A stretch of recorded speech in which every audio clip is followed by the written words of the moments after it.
जय जगन्नाथ मामी किचन को आपण मानकु बहुत बहुत स्वागत। आसंतु आज आम चूना माछरे कमला दे खटाटे बनई नबा।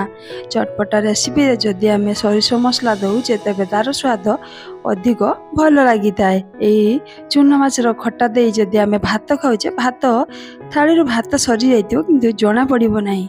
एई चूना माछर खटाटी देखिबाकू जेमिति सुंदर तार स्वाद मध्य बहुत भल एवं बास्ना मध्य बहुत भल आसे कारण एथिरे कमला रस जेहेतु पड़ी तेणु बास्ना मध्य तार बहुत भल। तेणु एही बड़ी भाबरे चूना माछरे खटाटे बनातु भात सहित खातु बहुत भल लागिवो। एबे आसंतु आमे सेही रेसिपी को स्टार्ट करनबा। प्रथमे मु 300 ग्राम माछ नेइछि।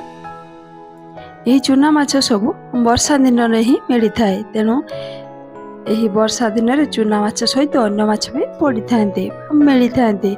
एबे आसंतु सेही चूना माछ को भल भाबरे परिष्कार करनबा। जदि आमे सेही माछ को भल भाबरे सफा न करूचे तेबे पिता मध्य लागि थाए तेणु भल भाबरे चूना माछ को सफा करनबा। एबे देखंतु माछ को भल भाबरे सफा करि नै भल भाबरे धोई नैछि। एबे सेही माछ रे आमे परिमाण अनुसार किछि लूण दबा एवं हलदी मध्य किछि दबा। सेही भितरे आसंतु गोटे मसला बनई नबा।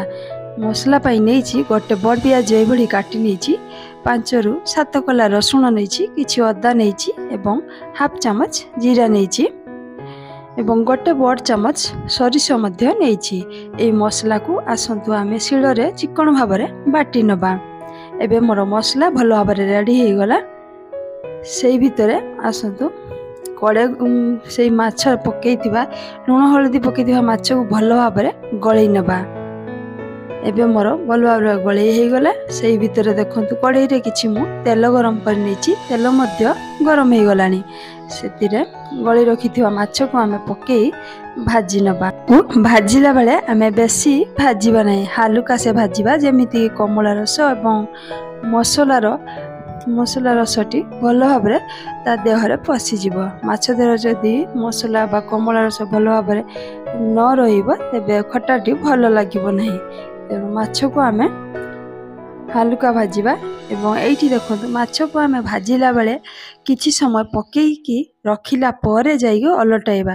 जदि आमे जल्दी जल्दी हेई अलटाई नउचे तेबे माछ गुडी को भांगी जिवो एवं भल भाबरे हेबो नाही। तेणु किछि समय पकई सारला परे आमे अलटाइबा। एबे देखंतु माछ गुडी को मोर भल भाबरे हेई आसिलानी। अन्य पात्र को खोली नबा। सेही भितरे मो बाड़ी रो कमला दुईटी आनिछि एवं सेही कमला को आमे काटी तार रस खोली नबा। कमला दुईटी को काटी नेली। एबे आसंतु रस को चुपुड़ी नबा। रस चिपुड़ेला बेले किछि मंजी मध्य रही जाइताए। चिपुड़ी सारला परे आमे चामच साहाय्य से मंजी को खोली नबा कारण मंजी सहित जदि आमे देई दउचे तबे तरकारीटी पिता लागिवो। तेणु मंजी को आमे खोलिकी ही रसटी पकई नबा। आसंतु सेही कड़ई रे भाजीथिबा माछ भाजिथिबा कड़ई रे आउ किछि तेल दबा। तेल मध्य गरम हे गलानी। सेतिरे हाफ चामच फुटण पकई दबा। पंचफुटनर बासना बहुत भल आसी थाए। एबे आसंतु सेते भुसंग पत्र किछि पकई नबा। पकई सारला परे 4 रु 5 कला रसुण मु छेची रखितली सेतिरे देई देली। एबे रसुण किछि अंशर भाजी आसला परे हमें कंचा लंका मध्य सेठी दुईटी पकई नबा। ताकू किछि समय भाजी सारला परे हमें बाटी रखितबा मसला को मध्य सेतिरे देई देबा। एबे आसंतु से मसला को भल भाबरे कषि नबा। एथिरे आउ किछि पानी देई मसला को आमे कषि नबा। मसला को आमे भल भाबरे कषिबा जेमिति कि तार कंचा अंश रहिबो नाही। सेतिरे किछि लंका गुंड पकई नबा। एबे आसंतु से मसला को आउ किछि समय कषि नबा। मसलाटी भल भाबरे कषि हे गले कषि हैला परे आमे कमला रस को देबा। एबे भल भाबरे मसलाटी बनि गला। सेतिरे कमला रस को पकई नबा। रस को देई सारला परे आमे सेतिरे आउ किछि पानी दे देबा। पानी देला परे परिमाण अनुसार लूण किछि देबा, हलदी किछि पकेइबा। एबे भल भाबरे गळई नबा। किछि अंश रे फुटी गला परे आमे स्वाद अनुसार गोटे चामच चीनी दे देबा। जदि ये आपन जदि खट्टा बेसी खाउथिबे तबे अधिक कमला रस मध्य पकई पारिबे। एबे भाजी रखिथिबा माछ को मध्य सेतिरे देई देबा।